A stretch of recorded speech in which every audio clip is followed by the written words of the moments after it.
Rage on that beat, going crazy.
Rage on that beat, going crazy.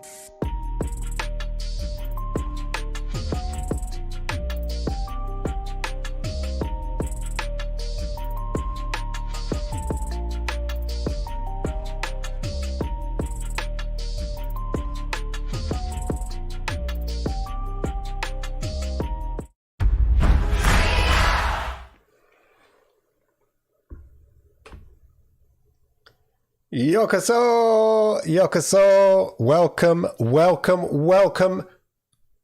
and thrice welcome to the Stadia Monday Night Chat, everyone. I hope you are all well. Yes, it's me, your host, Clive Illingdon.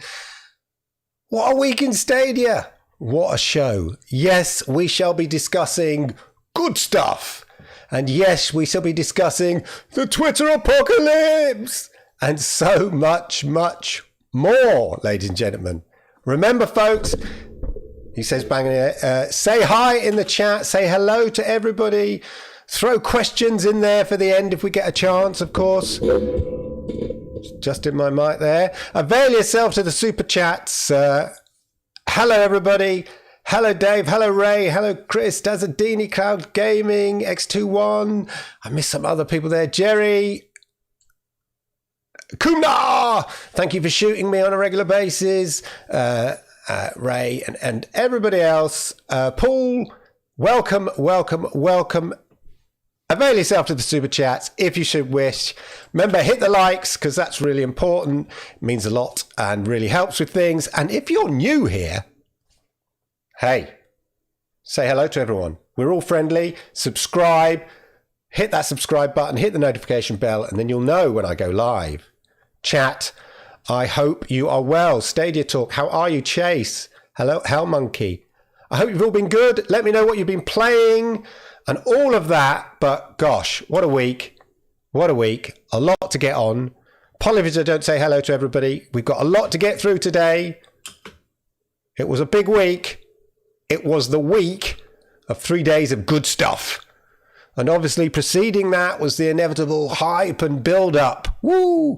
This time fueled somewhat by the fact, of course, The good stuff wasn't going to include the fact that we'd just had news on Cyberpunk 2077, which was announced by CD Projekt Red, I hasten to add, and the new Ubisoft AAA back catalogue, which was coming. So that kind of all fed into that hype and expectation of the 3 days of good stuff. Wolock, you're a star. Really appreciate you. Thank you for the pair.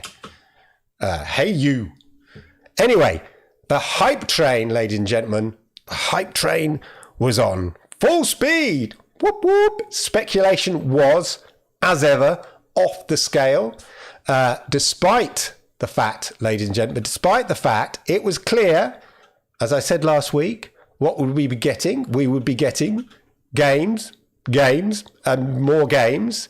Forget the tech stuff, the Gen 2.0, the ray tracing, all of that, as it wasn't the forum or stage to announce the stuff like that. However, fair dues. I myself, got a bit sucked up, bought myself a one-way ticket to Hype Town. Whoop, whoop. Thank you, Ray. Thank you for that. Much appreciated, my friend. Anyway, Stadia told us we would be getting demos, game announcements, and other stuff.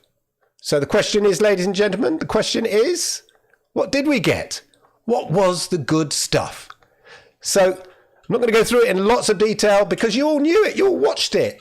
So let's just recap on what we did actually get. Cue the news. Here we go. So obviously, we should just recap because I think it's important that we recap because I think it's important, judging by some of the reaction that many, not everybody, many, a lot of people obviously got confused by the delivery and build-up of good stuff rather than the actual good stuff. Yoshida, yokoso. So on the Tuesday, we had, of course, Pac-Man demo. Who's been playing the Pac-Man demo? I have. Love it. Absolutely great. Perfect casual game, if you like, with a recognizable gaming brand. Everybody could jump in. Loving the free demo. Absolutely marvelous. Star Wars Jedi Fallen Order gets a release date. Whoop, whoop. Looking forward to this game. I'm a great fan of the Tomb Raider games. I'm a great fan of Star Wars. And this plays like a Tomb Raider game, but in a Star Wars universe, if that makes sense. As I understand it, looking forward to that. Hello, Neighbor Engineer. An exclusive, timed exclusive on Stadia. So we got an exclusive as well. So that was just, ladies and gentlemen, that was just Monday. The Tuesday. And then on the Wednesday, of course, we got more demos. We got Humankind, obviously aiming at the PC brigade there. Not my cup of tea. I have not really looked at it really because it doesn't appeal to me, but it's good to have another great demo there. Click and play, all of that. Ark Survival Evolved is going to be a pro game. So we got a pro game, a big, this is a big game. Like figuratively speaking, it's a big game, but actually literally it's a big game. Massive downloading, but of course not a problem for Stadia. I think I played an early Ark version on Xbox. It was rubbish. It struggled. I didn't really know what I was meant to be doing. But I think this is the full version. Looks much more impressive. Really looking forward to the fact it was a pro game. It's not necessarily a game I would buy, but definitely looking forward to playing this. And again, I know this has a big following, especially in the sort of the PC gaming market as well. We got DLC for Orcs Must Die. Don't forget, Orcs Must Die is still a timed Stadia exclusive and a great game on the platform. And this DLC also brings Stream Connect. So you can see what your buddy is doing, or if your buddy is getting overrun, which is perfect for Orcs Must Die when you're playing in a sort of multiplayer scenario. So again, loads of good stuff on the Wednesday. And then, of course, Thursday, to top it all off, we got the Immortals Fenyx Rising demo. Absolutely love it. Really easy to play out, all of that. I finished it. I haven't done loads and loads of exploring, but I finished it. So it was a really good experience. I had it on sort of the normal level. I managed it. It wasn't too difficult. It plays really nicely. It looks really nice. A great demo. Slightly more aimed at the sort of console type player, I would say. A brand new game in that kind of very stylish indie sort of game. It's sort of a turn-based game as well with young souls. Fenyx Point, a sort of strategy conquest type game, I would say, sort of strategy based game. So brand new game coming to Stadia, of course. Baldur's Gate, well, I think it was just a reminder, so that's not really an extra thing anyway. And also not part of the good stuff, but just to know, I think this is only in the US and Canada. You get loads of referrals at the moment. So if you refer someone to Stadia, you get a free month on Pro and they get a free month trial. Win-win. Love those. Hey, Stadia, bring it to Europe. So that was the good stuff, ladies and gentlemen. The question is, was it good stuff? You know, I think taken on its own there, all in all, as I say, taken on its own, outside the bars and the hype, you know, put that to one side for a moment. Forget all of that. Ask yourself, is this bad stuff? Now, did we get a load of bad stuff? Is this terrible stuff? Is this shizzle stuff? Is this basically 3 days of a bag of sick? Yeah? I don't think so. I think only people off the scale of reasonable and rational debate, and more on that later, ladies and gentlemen, would say that. People, I think, you know, have confused the content with the delivery of that content. The Xmas wrapping paper might have been an old newspaper because you forgot to go to W.H. Smith and get that fancy wrapping with the sparkles and a nice bow to tie it all with. But the brand new present inside, still good. Was it amazing? Maybe for some, but it was good at least. I mean, yes. Presentation, you know, without a doubt, is important. Arigato gozaimasu. We have a new member. Thank you, Christopher Torres. Thank you. Arigato gozaimasu for being a shokyu. If you're interested in becoming a member, there's a button down there for you, ladies and gentlemen. But yes, presentation, ladies and gentlemen, presentation is important. But do you know what is more important in this jaded world that we live in, ladies and gentlemen? Despite what you'd think, the actual substance of the content, not the messaging or the delivery of that content at the end of the day. So had Stadia shadow dropped it, it would still be good stuff. Just because some people may believe that Stadia overhyped it, maybe they did, maybe we overhyped it, I don't know. It was still good stuff. The substance doesn't change. Yes, your excitement may have not been the same. Your expectation due to speculation may have not been met. You may have hated the short 5-minute YouTube videos or found the Lamar Wilson and Lauren Z-Side grating as YouTube personalities. But Stadia said they would be giving us good stuff. Mostly games. And on the whole, I would call that stuff, you know, 3 demos, Jedi Fallen launch date, brand new first on Stadia exclusive, brand new big sort of AAA game coming to Pro, 2 brand new games, and all the rest, I would call it good stuff, in my honest opinion. I think that's a reasonable and accurate statement. I mean, if we take a quick look at the sort of people who may have been disappointed, well, you might have been disappointed because, 1, expectation driven by the hype train. Fair enough. Expecting longer videos. Oh, only 5 minutes. 3, why didn't they do a Connect? Well, fair enough. 4, I hate Lauren Z-Side. Bit harsh. First and foremost, for me, I think, you know, some of those are valid things. bit harsh on Lauren Z's side, if that's your view. But anyway, first and foremost on these things, the 5-minute daily videos at the end of the day perhaps weren't aimed at us. Despite what we think, Stadia is still trying to get the message out to people who are not sure what Stadia is, how it works, or how to try it, etc. We know there are so many misconceptions about Stadia out there, We, this audience, me and you, the audience of the #1 watched UK Stadia show, and most of the audience who watches the Stadia community content frequents Reddit, even the boomers over on the Stadia Facebook pages, we all know what Stadia is. We know a lot about the tech, the details, the rumours of things to come. These 5-minute videos were not aimed at us. So the question is, who were they aimed at for? Well, it's very simple. They were aimed at the demographics that watch Lamar Wilson and Sharon Z-Side. Yeah, the casual gamers, the casual tech people, not us wizened old tech and gaming loons. No. Take one look at Lamar Wilson's YouTube channel. 1.5 million subs. I thank you. It's a sort of funny tech light approach to reviews and stuff.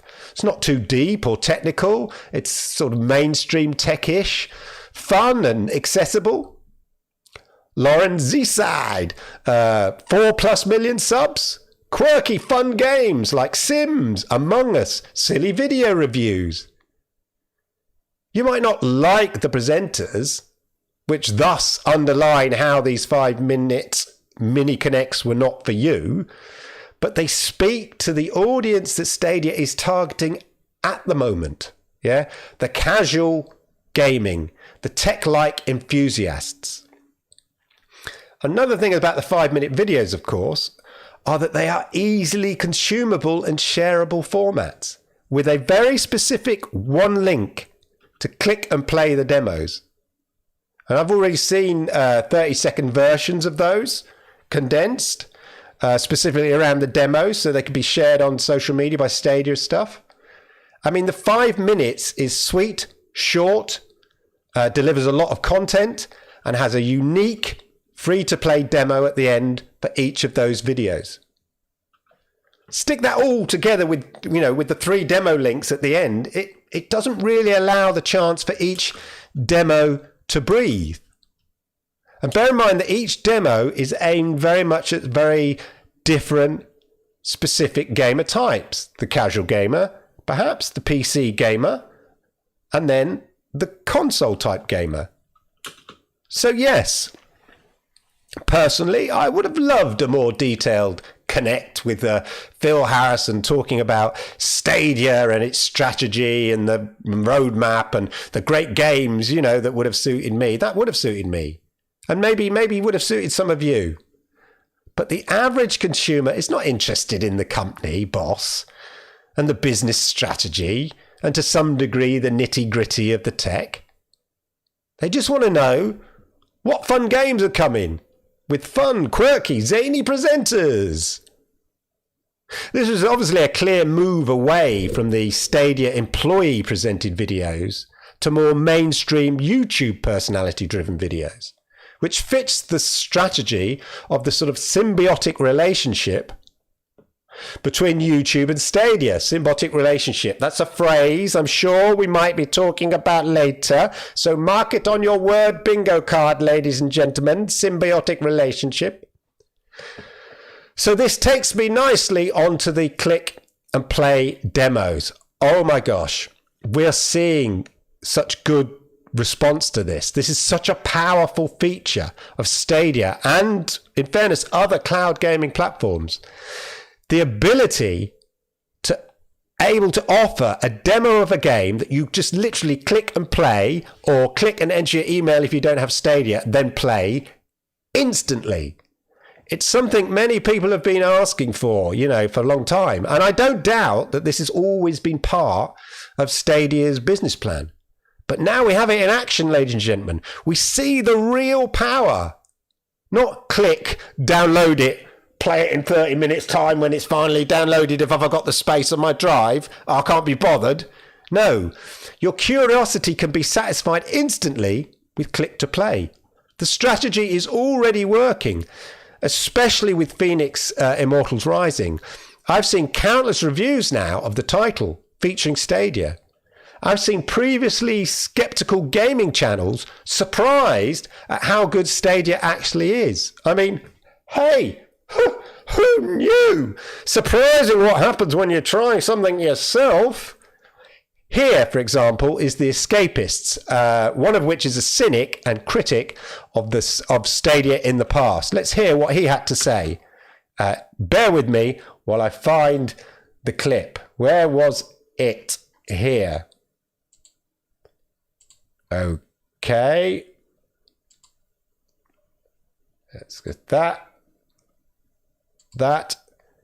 News. Let me hear what he's got to say so I get the right cue. So this guy here has been a right cynic. His partner on here has Stadia, gives Stadia a go, and is generally okay about Stadia. But this guy, all the old kind of, oh, well, it won't work. Latency, I mean, it's cloud gaming. How's that going to work? It's impossible. Blah, blah, blah. Let's hear what he had to say. Desktop, go. Password right here if you want to log in and try stuff. So you gave it to me so I could try out the Immortals Fenyx Rising demo, and without asking you, I just started playing games on Stadia because I was curious. I figured it would be okay. You know, I was really curious to the Stadia experience, and so I saw that in your games list there was Doom 2016, and I said, you know what?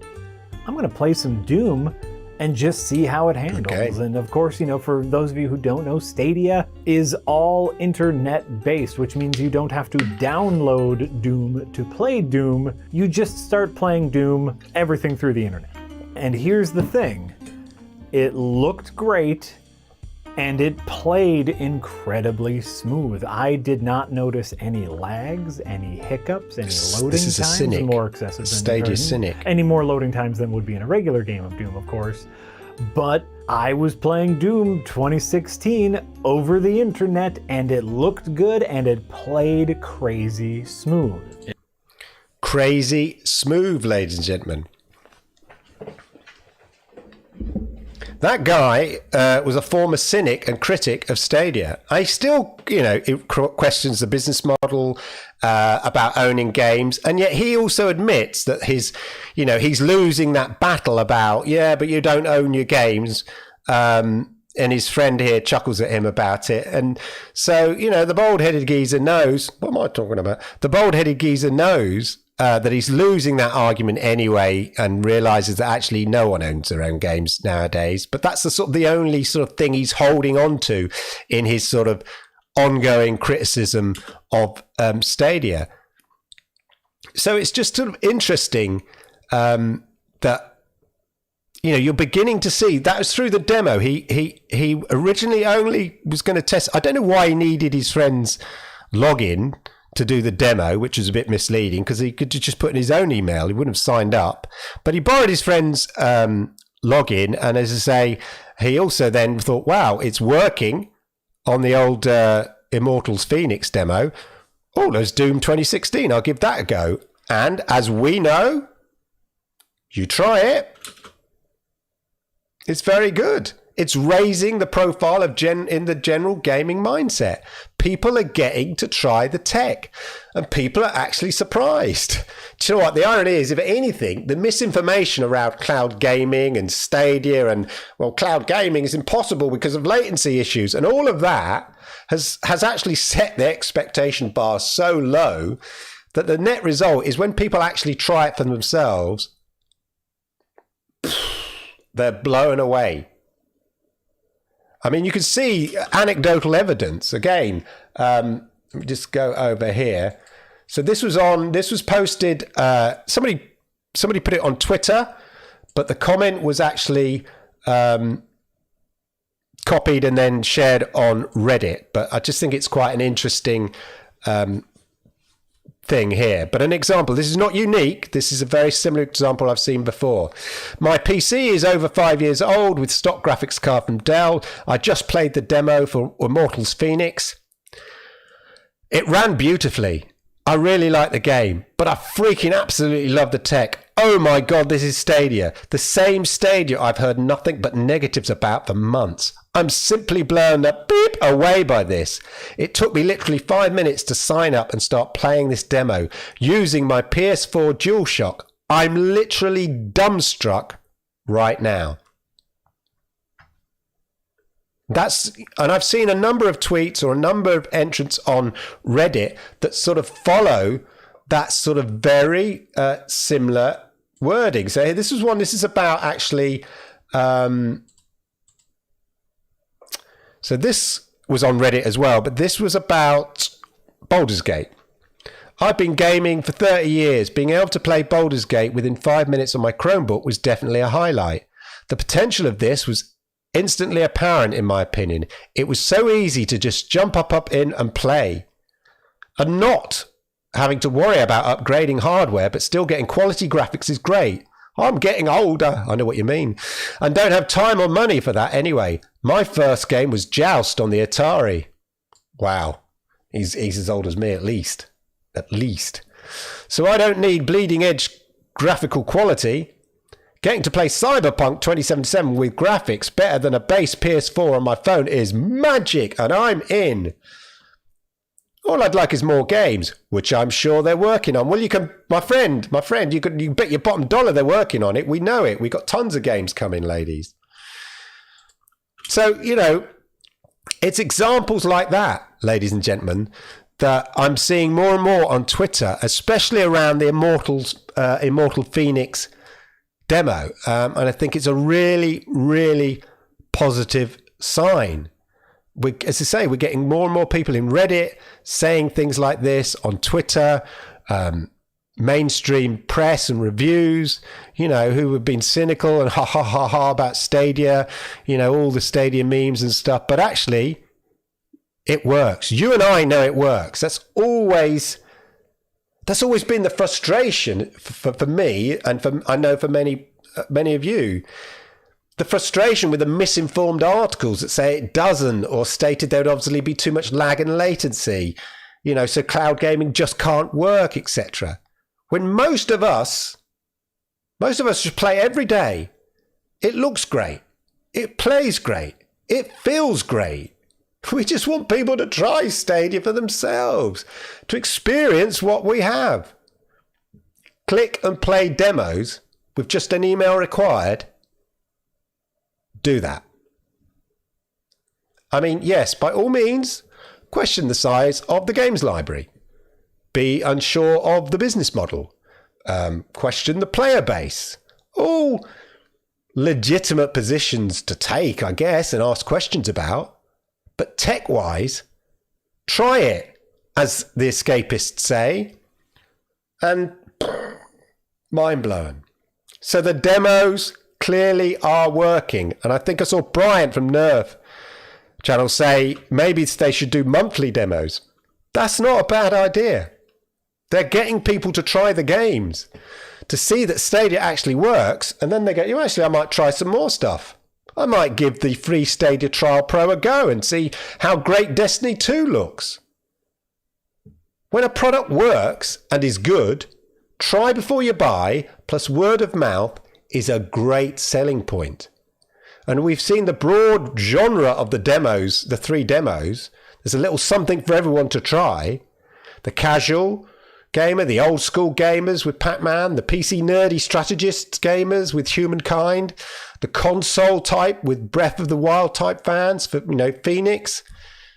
These are good choices. And you could see clearly what Stadia was trying to do with those 3 days. And you know what else? Not only is the demo of the games, it's a demo of the demos. I think we'll see more and more publishers taking note. This is such an instant way to try something, try a new game and instantly buy that something.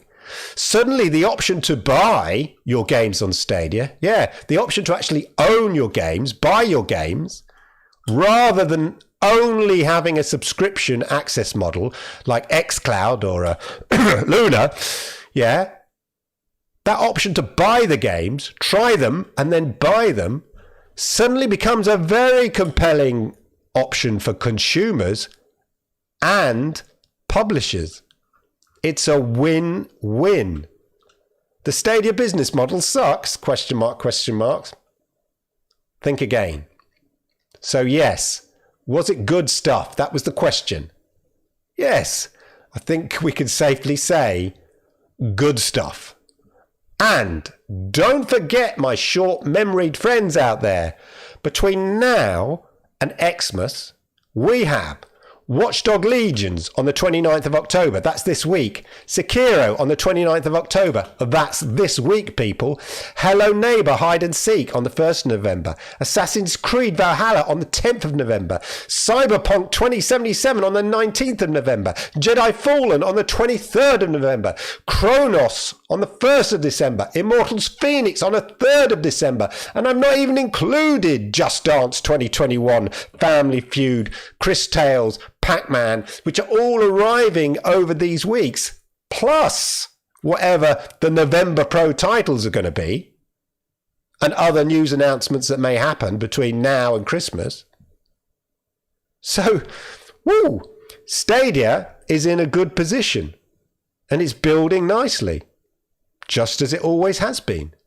And yes, I'm saying that even after Thursday's Twitter apocalypse. Shall we do this? Shall we talk about the Twitter apocalypse? Yes, ladies and gentlemen. Well, to help me explain a few things and provide some clarification, I've drafted in a familiar face. Now, ladies and gentlemen, please, no booing. No booing, people. It's not a pantomime. Don't go booing him. Now, I'm going to need to put my headphones on for this so I can hear him properly. But everybody just pay attention, please, and be nice, please. Please be absolutely nice. So, I'd like to thank Yong Ye for being in the studio today. And first thing I want to ask you if you could, thank you for coming here, of course, obviously, and if you could explain to my audience what the whole Twitter apocalypse was all about at the end of last week and everything, and its sort of relationship with Stadia. Where did it all start? If you could explain, that would be really great. People are not happy at all about the suggestion that Alex made, which was that streamers should be worried about their content getting pulled if publishers decide to enforce copyright laws, adding that, quote, the real truth is that streamers should be paying developers and publishers of the games they stream. They should be buying a license like any real business and paying for the content they use. This is just a completely ass-backwards way of thinking. As I mentioned in my last video. Okay, but there seems to be a lot of confusion, really, because what's this got to do with Stadia and stuff? Maybe you could, make things a bit more clear for us and explain again to my audience what the hell has this got to do with Stadia? Now, I want to clarify something because apparently there's some confusion as to what his role is at Stadia. He is not the boss of Stadia. He's a creative director at Stadia. More specifically, the Stadia Games and Entertainment Montreal studio. Oh, I see. So he was the former sort of creative director at Typhoon Studios, which was then purchased by Stadia in December 2019 and now has been subsumed. So now, and been set up clearly as its own little independent sort of studio unit within Google Stadia, and he's the creative director of that. That makes a lot more sense. He is the head of that specific studio. He recently changed his title from creative director at Google Stadia, which caused confusion, to creative director at Stadia Games and Entertainment Montreal studio. In case you were confused about that, that's that. That's great. Well, thank you for clearing that up. I'm sure my audience really appreciate that. I work within rights, intellectual property, copyright. I'm, legally qualified, etc. So I understand about media rights, and what Alex is saying is technically right. But look, who's going to listen to me? I'm just a qualified legal guy who specializes in media rights. Maybe people would understand or believe it more by a non-expert and armchair commentator. Not explain terms to my audience. That would be really, really, really great. Now, legally speaking, in terms of what's written in the law, yes, game publishers could go after creators if they wanted, and they'd probably be able to make a case based on how the law is written now, though that would largely depend, of course, on whether a specific content is transformative enough, whether it falls under fair use. But fair dealing. Publishers don't do that because they understand the benefits of creators and streamers putting content of their game out there. So it would strike me that to a certain degree, this is exactly what Stadia is all about, because we know that Stadia is going to have crowd choice, crowd play, instant streaming to YouTube and all of that. So it would seem to be, to anybody with any common sense or understanding of the games industry, that and especially Stadia, that what Alex said does not in any way relate to what Stadia is all about. I mean, don't you agree? And Stadia is all about the integration with influencers. That's what I'm and saying. YouTube and, capabilities like influencers being able to provide links that click to play. And players can click on to click join to play, the session. yeah. Stuff Like Alex's the demos. proposal would put a huge dent on Stadia's own endeavors with how they're trying to integrate Stadia into the gaming market. Well, that's good that you cleared that up for us. That's really, really useful, and I'm sure we'll appreciate it. You'd think, though, on that basis that maybe Google or YouTube Gaming or something, that they would say something about it. That's what I would do. And guess what? Stadia agrees, because they recently put out a statement in response to what Alex tweeted, and they flat out decided to distance themselves from what Alex said. Of course, so that makes here's sense. the official statement from a Google Stadia spokesperson who said, "The recent tweets by Alex Hutchinson, creative director at the Montreal studio of Stadia Games and Entertainment, do not reflect those of Stadia, YouTube, or Google." Wow. So, yeah, that makes a lot of sense. And but then I guess, did YouTube have anything to say about it? And speaking of YouTube, here's a statement from Ryan Wyatt, who's YouTube's lead over gaming, commerce, and immersive. He tweeted out something that was completely counter to what Alex had to say, stating, "We believe that publishers and creators have a wonderful symbiotic relationship." Nice word. Indeed. Thank you. That has allowed a thriving ecosystem to be created, one that has mutually benefited everyone. YouTube is focused on creating value for creators, publishers, and users. All ships rise when we work together. I like that. I couldn't have put it better myself. So ultimately, you'd think that, as I say, this is, and from everything I've ever read, watched about Stadia and stuff like that, it's absolutely, that integration is absolutely fundamental to the whole Stadia kind of philosophy, as we've said. This is something that even the heads of Stadia, YouTube, and Google understand. And in fact, they are heavily relying on influencers to integrate Stadia with YouTube and make that work live streaming. Like, the last thing Stadia needs right now is the suggestion from someone who is under the Stadia umbrella and pretty high up as one of the creative directors. Yeah, but he's a creative director of one of the studios they purchased. I doubt if he's on their management board or anything like that. But carry on.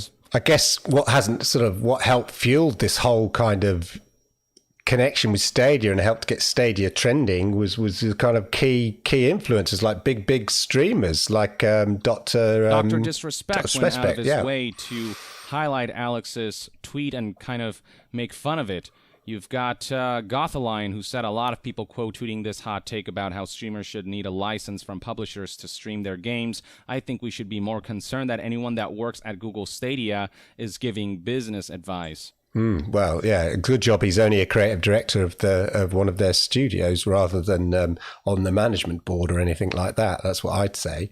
Well, it seems that it's not very popular at all, and most people kind of think that it's completely asinine, or as you'd like to say, arse backwards or whatever. I don't know what your phrase is, but approach to things so that, it just seems completely bonkers. Honestly, just about every facet of the games industry seems to agree that Alex is way behind with the times and that this idea of his is way out of touch with reality, even to the point where his own employer decided to adamantly express that they fully disagree with what Alex is saying here, fully distancing themselves from what Alex tweeted out.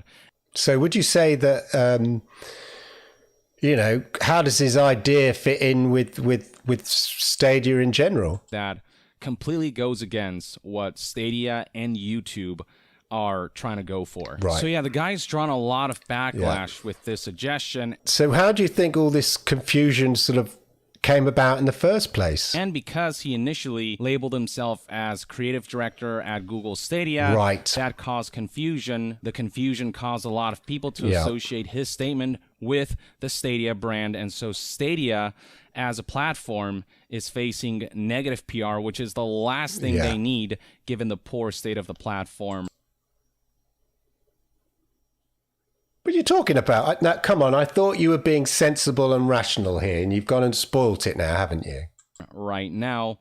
And given that, again, what Alex said so heavily stands against what Stadia's endeavors are, it's just been a bit of an unfortunate shitstorm caused by what, in my opinion, is a pretty awful take. Well, anyway, thank you for that, Yongye. We really, really appreciate it.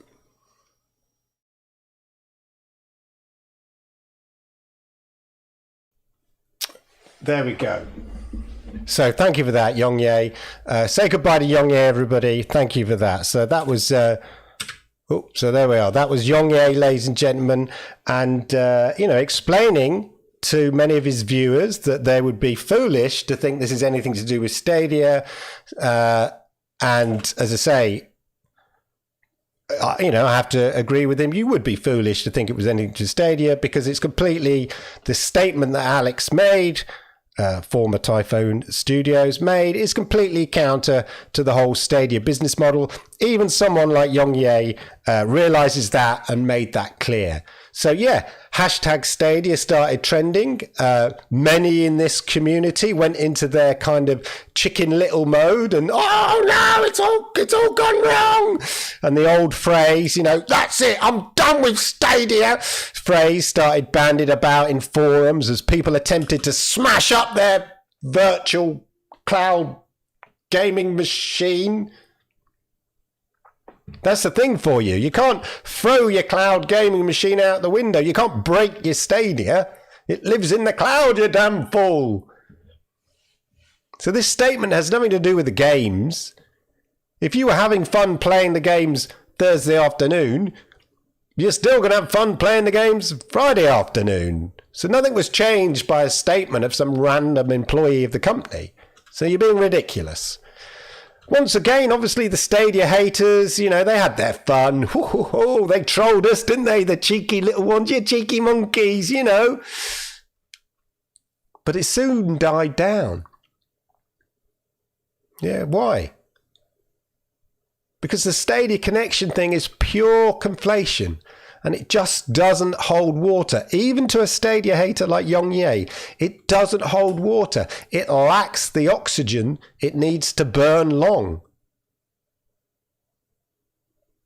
So anyone with any common sense, any capacity for rational and reasonable thinking knows the statement in itself by an employee is completely against what Google is trying to do with Stadia and YouTube, and equally what Amazon is trying to do with Luna and Twitch.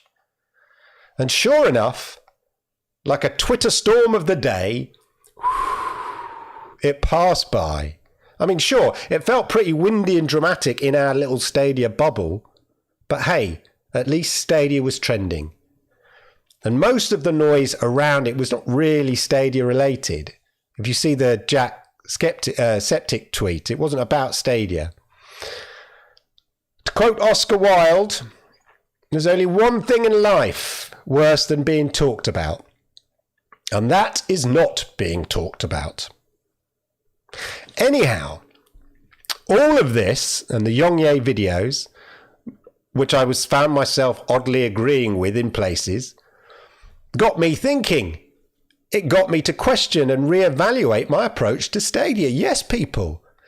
I love Stadia. I think it's great. I love Google products. I am a fanboy.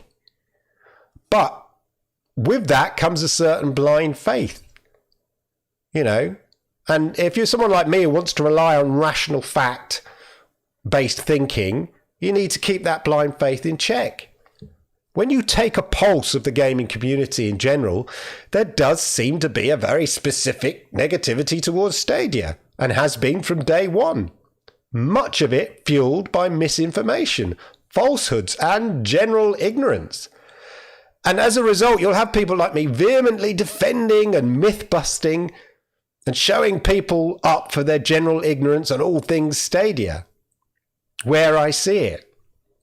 But wait, ladies and gentlemen, what if amongst all that noisy misinformation and loud falsehoods, within that there are some home truths?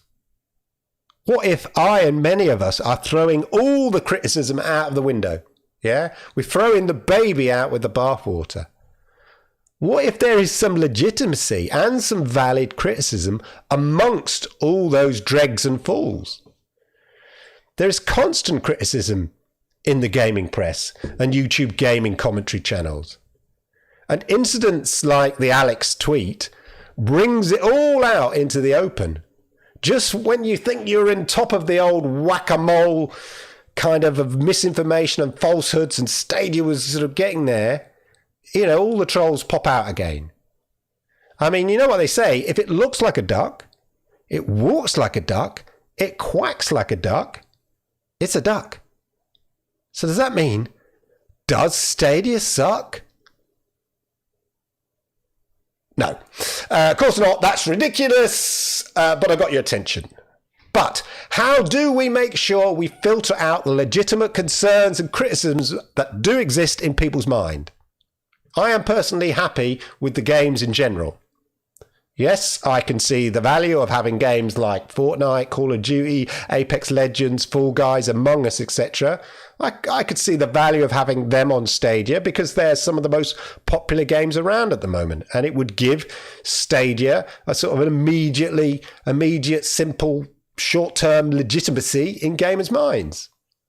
But just as we're seeing a raft of AAA games coming day and date, titles coming in now and ongoing, I'm sure we'll start seeing games like that. I am confident in Stadia's growth. But I do, too, find myself emotionally acting when I see a criticism of Stadia. I tense up, and sometimes just dismiss it, without perhaps giving it fair thought. Sure, 80%, made-up stat, of the criticism I can do the due diligence on and dismiss for being inaccurate or just plain false within about 2 seconds.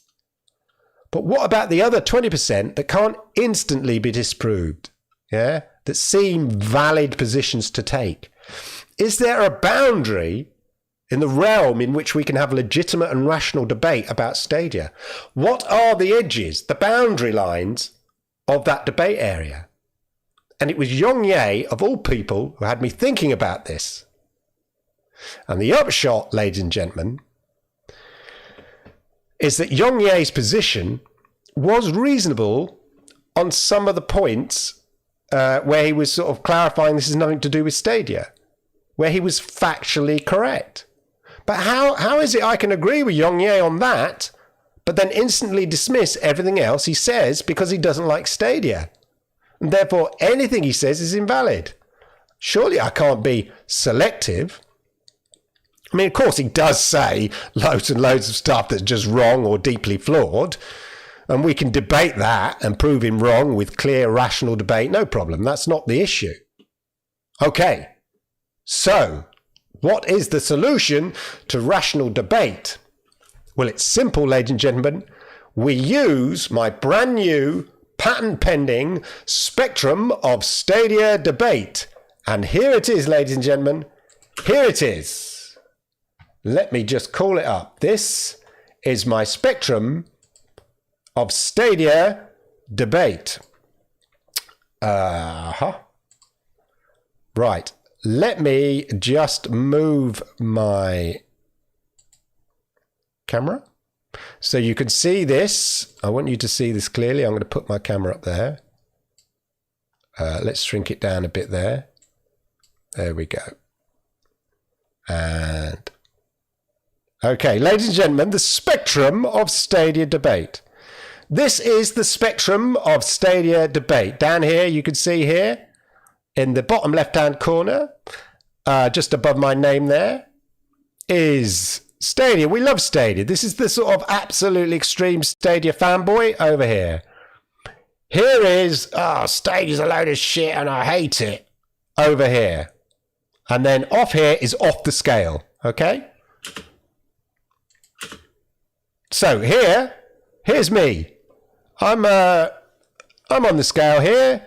I'm a bit looking at this right of absolute fundamental fanboy. There I am.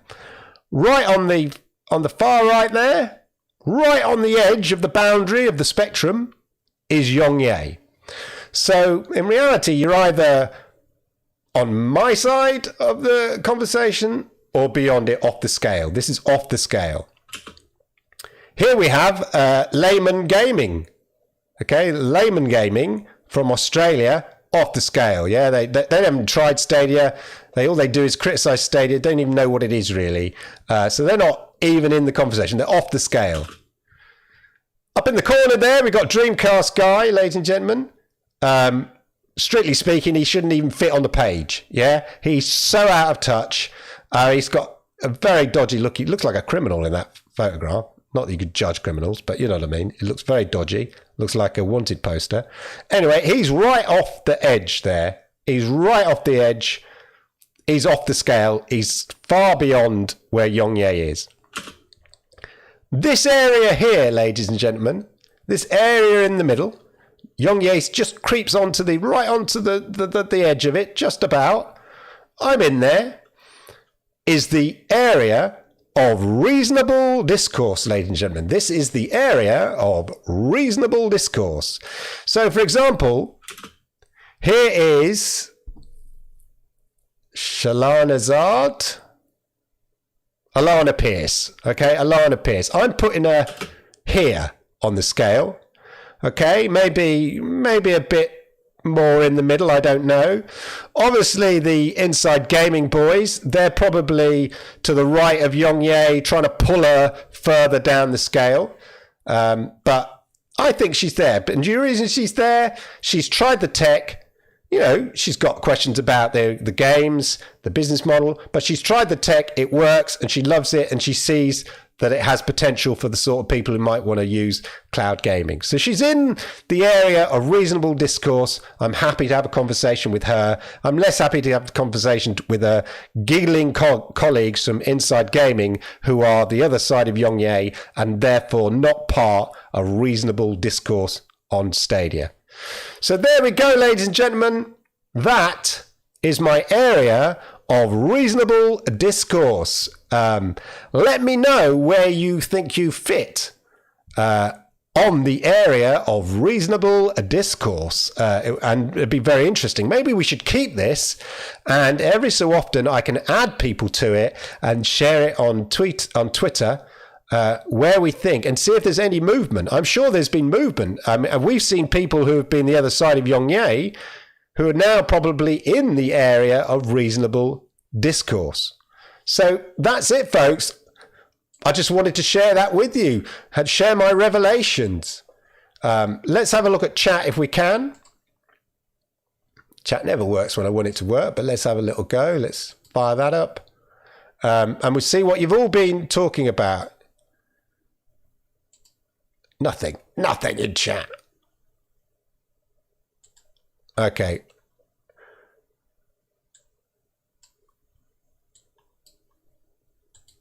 Oh, there it is. There goes chat. Right. I think she's hot. Well done, Ray. Well done. I'll ask to come my show. This is not the idea. Dreamcast guy is horrible off the scale. He's literally falling off the building. Well, literally, I had to include him, but literally, I'd need a longer piece of paper for him. I mean, if that's the reality. Let me just get my YouTube here. Let's go back. Yeah, I'll show that. Okay, that is an image I don't want in my head, Ray. Thank you very much for that.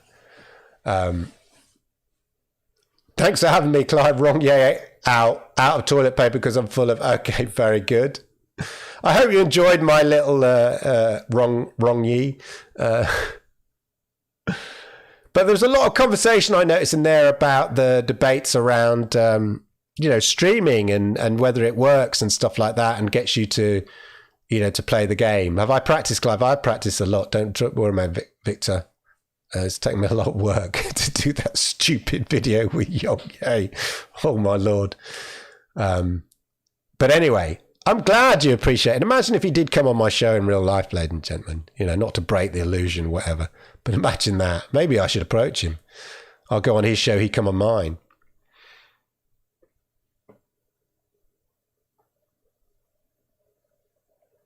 Oh, that's harsh. But I've seen her defend, in a den of anti-Stadia types, I've seen her defend Stadia, and I've seen her talk about it in one of her videos, and she talks positively about the tech. So she is in the area of reasonable discourse, if only the fact that she's tried it and knows that it works and admits that it works, even if she may have doubts about other things. Obviously, Cyberpunk, she could be playing that on a PlayStation or Xbox. I mean, you've seen her chair. She's got a secret lab chair, but it's all cyberpunked out. So they love her over there in CD Projekt Red. Don't worry about that. Ali Hussein says, what are my predictions for November Pro games? Well, imagine this, ladies and gentlemen. We just had 3 days of good stuff. There was some... so imagine if...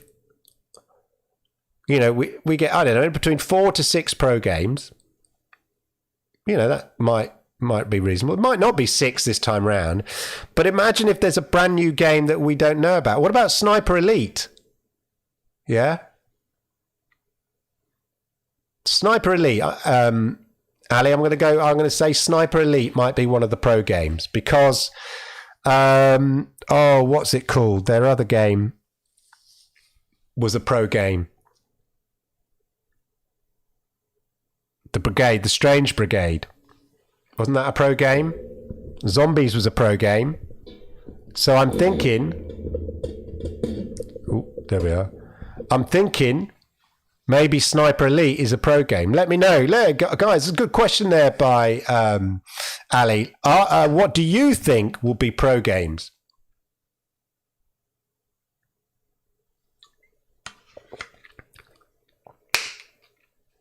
I think if there's a new game that we weren't thinking about, Destiny 2 expansions are pro games. Wow, that's a big shout out there, Gandhara. The brand new, I don't know, they had it on pre-order. That's what makes me doubt it. That would be really mean if you put it out on pre-order and then the moment it comes out, you go, oh, here's it for pro. But, you never know. I mean, the more likely scenario, it's games that have already been announced generally, that we know are coming. Sniper Elite, Secret Neighbor, Doom 2016, Outcasters. Okay, that's a good one. I think Outcasters is a good shout. I think Uplay Plus for the month free, what Duncan said. Well, I have a slightly different possibility on the Uplay Plus. I think the fact that Watchdog Legions is coming out on Uplay Plus may not be a sign that the Ubisoft channel is coming out. In fact, it may be a sign it's not coming out for quite a while, and instead they're going to make the next 2 Ubisoft titles part of just Luna Plus. And they'd only do that if the Ubisoft channel was much further down the line. That's just a possible theory I was thinking through in my head. Yeah, Destroy All Humans, good one. Another Destroy All Humans, I think so. Where is it? Missing in action. I mean, people forget there's still 2 EA games to come. Not that we're going to get them as pros, but they still got to be announced by the end of this year. So we've still got some big major announcements coming along. I can't see Watch Dogs 2, Ali, unless they drop Uplay Plus. But yeah, that would be good. Oh, he's saying Forsaken and Shadow Keep. Okay. Aren't they already part of the Pro anyway? Or do you mean extending them beyond? Because we had them for 12 months, didn't we? SpongeBob. Yes, Paul. Yes. Star Wars are due first for EA. Yeah, so we know what we're still waiting, I think, between now and the end of the year for announcement on... Oh, Dominic, you missed a cracker.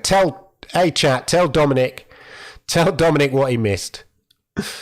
Doesn't leave much time for the others. No, it doesn't. But I don't think they'll come out necessarily. But what I'm saying is I'm still expecting announcements. That's what we forget. We've still got every Tuesday and Thursday. This week we've got the Pro blog, the Pro Games Stadia community blog. Every Tuesday and Thursday they usually drop some news. So there's still lots of news to be had. What I'm trying to sort of stress is that even though we've just had sort of 3 days of good stuff, there's still plenty of good stuff, if you want to call it that, to come, ladies and gentlemen. So it's looking good. There's a 0.001% Madden could drop as a program. Yeah, I'd probably add a few more noughts to that one as well, Hell Monkey. I mean, imagine that. I mean, it is already been released, hasn't it? So, but imagine that. Or a FIFA. I mean, part of me would think it'd be really good if Stadia made those really, really big, bold moves, but I can't see it. But if FIFA doesn't come out before January, I'm going to skip it. Yeah. Dirt 5, good one. Yeah, that's why he's put lots of 0.0000 in there. Oh. Cloud Gaming, can I be your mod? We'll think about it, Cloud Gaming. We'll think about it because it might be quite useful. I'll let you know.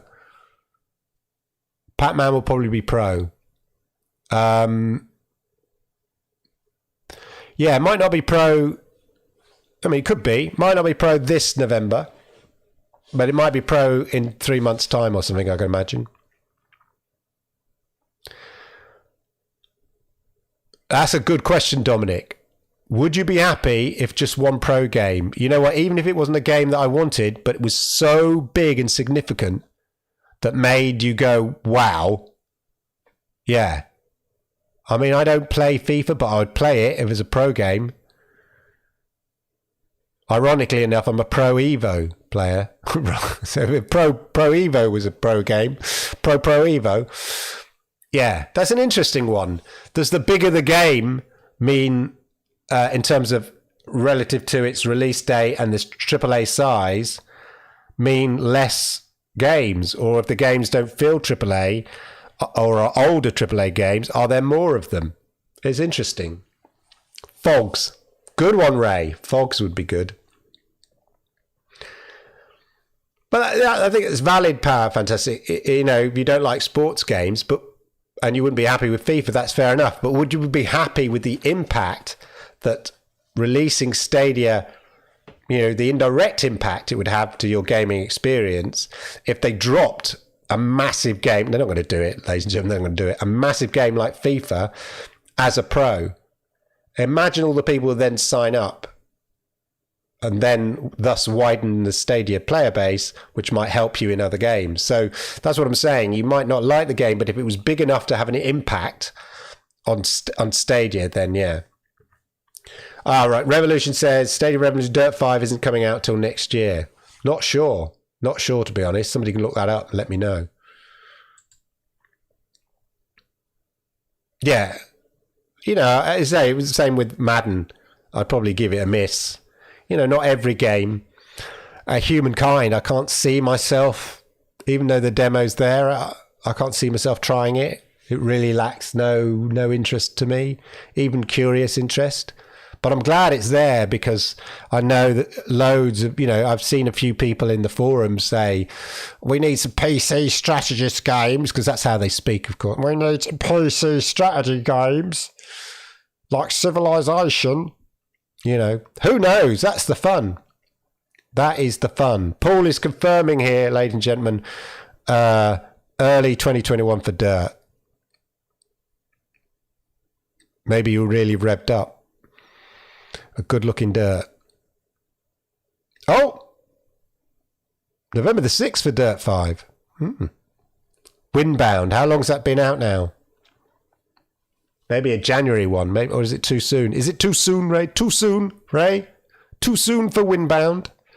There's usually a minimum of at least 3 months. It sometimes feels shorter, but I'm sure if you looked at the ones that have come out quickly. Helmut is saying, no, it's delayed from November till January. Okay. Sounds like Tom Hardy. Is that with a mask? Why are you not wearing a mask? The question should be, why are you not wearing a mask? Gotham, now is your chance. I thought the dev said next year for Stadia. Maybe. I thought Dirt was coming out day and date. Maybe. Who knows?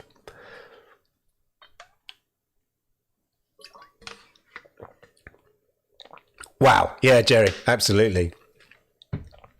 Cyberpunk. That is never going to happen. But yeah, that's exactly the sort of, bombshell that, would happen. I'd love to see Stadia sort of get in that position. I can't see it. The amount of money they'd have to pay, and would it be, have a big impact immediately, but would it have a long lasting impact? It's, I don't know. Relative to the money they'd spend, would that money be better spent in other places over the year? Who knows? Yeah. But it's fun. We can have fun pretending. Yeah. We can have fun pretending. So I think we've all agreed. I think realistically, Paul, I think Sniper Elite would be a game I would enjoy, and is a game likely to be a pro game. I love Hitman. I love the Republic games. I think it's Republic games. I love their games. So yeah, I'd be happy with that. 6 games again? I don't know. Maybe 4. Let's temper expectations. Say there's only going to be 4 pro games this time. Sonic. Do you mean the Sonic that's going on Luna? They're sticking it on Luna. They could stick it on Stadia. Most of the games going on Luna seem to already have had some life, or are on Stadia. There's a lot of them anyway. Yeah. I think that's what we're going for, ladies and gentlemen. I'm putting my money. I'm going to the betting shop now. I'm going to put my money on Sniper Elite 4 for November. You heard it here, folks, ladies and gentlemen. You heard it here. You heard it here, folks. Anything. Yeah. Love it. Any game would do. Anyway, there we go, ladies and gentlemen. There we go. Let me just reduce that. Thank you, Cloud Gaming. Really, really appreciate what you're saying there. Good news. Let's go back to single there. So anyway, there we go, ladies and gentlemen. Thank you. Arigatou gozaimasu. Arigatou gozaimashita for being here again, for joining me live. Again, it's good to see so many people. Lots of people watching it. I think we were up to about 40 people at one point, which is good. It's good. And last week's shows had lots and lots of post-live views, which is really, really good. So I really appreciate all of you who come along, all of you who partake in the chat. I hope you had fun with me. We had a bit of a laugh at Young Ye's expense, but, why not? Why not, ladies and gentlemen? As I say, thank you for being here. Remember to hit the likes if you haven't already hit the likes. I'll be back here again next Monday for the Stadia Monday Night Chat. Of course, tomorrow is Generation X Gaming Show on the Generation X Gaming channel, of course, with me and Rock, and some exciting stuff that Rock is doing on Saturday night. I think it's Saturday night on the 31st. Anyway, so look out for that. But generally, have a great week. Look forward to tomorrow's blog post. Look forward to this week's announcement of the pro games. Have lots of fun. Keep on playing, all of that malarkey, and I'll see you all round very, very soon. Thank you so much for being here live tonight. And if you're watching it on catch up, thank you for watching it on catch up. Goodbye.